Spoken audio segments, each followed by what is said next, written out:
안녕하십니까, 박사입니다. 올라프 숄츠 독일 총리가 11월 4일 하루 일정으로 중공을 방문했습니다. 독일에서 베이징까지 10시간을 날아 11시간을 중공에 머무르는 매우 짧은 일정이었습니다. 숄츠의 전용기에는 독일 굴지의 기업 총수 12명이 동승했습니다. 도이체방크, 폭스바겐, BMW, 지멘즈, 마커, 마스프, 바이오엔텍, 아디다스, 히프, 지오클리마 디자인의 CEO들이 숄츠를 따랐습니다. 당초 100여 명의 기업가들이 서로 가겠다고 한 건데 가장 대표적 기업 CEO들이 낙점됐습니다. 독일 기업들은 적게는 20%, 많게는 40%의 영업 비중이 중공에 달려 있습니다. 따라서 중공과 디커플링을 하게 되면 그대로 몰락입니다. 아무런 대안이 없기 때문에 중공에 다시 접근하는 숄츠 총리를 따라 떼거지로 베이징에 몰려갔습니다. 숄츠의 이번 방중은 시진핑의 3연임을 확정지은 20차 당대회 이후 서방 리더로서는 처음입니다. 또 EU 국가 수장으로도 처음이고 숄츠가 총리가 된 이후에도 처음입니다. 숄츠의 방중은 독일, 더 나아가 유럽연합의 향후 풍향계가 될 가능성이 높습니다. 유럽연합 내 소위 연대라는 게 깨질 조짐으로도 비춰지고 있습니다. 독일 에너지의 젖줄이라고도 할 수 있는 노르드스트림이 폭파돼 숄츠로서는 믿었던 동맹으로부터 배신을 당했다고 느꼈을 가능성이 높습니다. 누가 저질렀는지 짚이기는 하지만 드러내놓고 말도 못하고 냉가심을 알아왔던 숄츠가 궁지에 몰려 스탠스를 바꾼 것으로 봐야 합니다. 미국과 유럽연합에 이끌려 러시아에서 기업도 철수한 데다 에너지 위기로 독일 국민들의 반정부 정서도 들끓고 있어 이제 잡을 수 있는 마지막 지푸라기는 중공밖에 없다는 생각을 한 겁니다. 에너지 비용 상승으로 인해 독일 내에서는 더 이상 기업이 생존할 수가 없기 때문에 중공과의 디커플링은 불가능하다는 게 숄츠의 입장입니다. 에너지 문제에 있어서도 기댈 곳은 중공밖에 없습니다. 중공으로부터 러시아산 LNG를 구매하는 게 미국산보다 3배는 저렴하기 때문입니다. 원래 숄츠의 이번 방중에는 프랑스의 마크롱도 같이 가기를 원했습니다. 마크롱 역시 숄츠만큼은 아니지만 에너지 비용 상승 등으로 인한 어려움을 겪고 있습니다. 베이징에 혼자 가자니 좀 뻘쭘하고 정치적으로 공격받을 것을 우려해 묻어가기를 희망했지만 거절당했습니다. 숄츠는 체류 기간이 하루밖에 안 되고 혼자 가야 베이징의 주목을 받을 수 있기 때문에 마크롱을 거부했습니다. 숄츠와 시진핑은 악수는 하지 않았지만 긴 시간 동안 대화했습니다. 이 자리에서 시진핑은 양국 관계의 큰 방향은 어느 쪽에 치우치지 않는다. 중공은 유럽연합의 독자 전략을 지지한다고 말했습니다. 그리고 어느 쪽을 겨냥하지도 추종하지도 않고 제3자의 견제도 받지 않는 중공 유럽 관계를 견지하기를 희망한다고 말했습니다. 시진핑의 이 말은 누가 들어도 미국 들으라고 한 소리입니다. 시진핑은 또 우크라이나 사태는 평화롭게 해결돼야 하고 핵무기 사용은 안 된다고 말했습니다. 그런데 누구의 핵무기라고는 얘기하지 않았습니다. 이에 대해 서방의 주요 미디어들은 모두 아전인수격으로 멋대로 해석했습니다. 시진핑이 러시아의 핵무기 사용 가능성에 대해 경고한 것이라면서 푸틴에게 견제구를 날렸다는 웃기는 엉터리 해석을 하고 있습니다. 영어로 된 매체라고 해서 진실로 믿으면 안 됩니다. 진짜 엉터리 해석인데 국내 매체들은 서구 매체 해석까지 그대로 베끼고 있습니다. 국내에서는 매체는 물론 대부분의 전문가라는 사람들이 까막눈입니다. 영어를 읽고 해석은 하지만 행간은 전혀 읽지를 못합니다. 시진핑이 평화를 얘기한 것은 역으로 미국에 대해 너희들 전쟁 그만하라고 신호를 낸 것으로 읽을 여지도 있습니다. 중공은 러시아보다는 미국을 호전적인 전쟁광으로 보고 있는데 푸틴을 견제하려 한다는 것은 말도 안 되는 얘기입니다.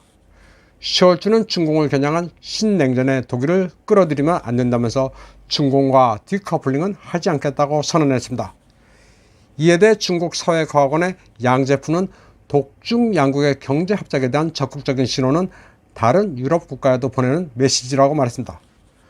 또 상무부 연구원 바이밍도 서방세계가 독일에 대해 디커플링 하라고 촉구해왔지만 답이 없는 소리라고 말했습니다. 중공시장을 잃게 되면 그 손실분을 다른 어느 곳에서도 보충할지 답이 없다면서 자신만만했습니다. 결국 바이든의 욕심이 독일로 하여금 다시 중공에 접근하게 만들었다고 평가했습니다. 리커창도 중공의 문은 활짝 열려 있다고 말했습니다.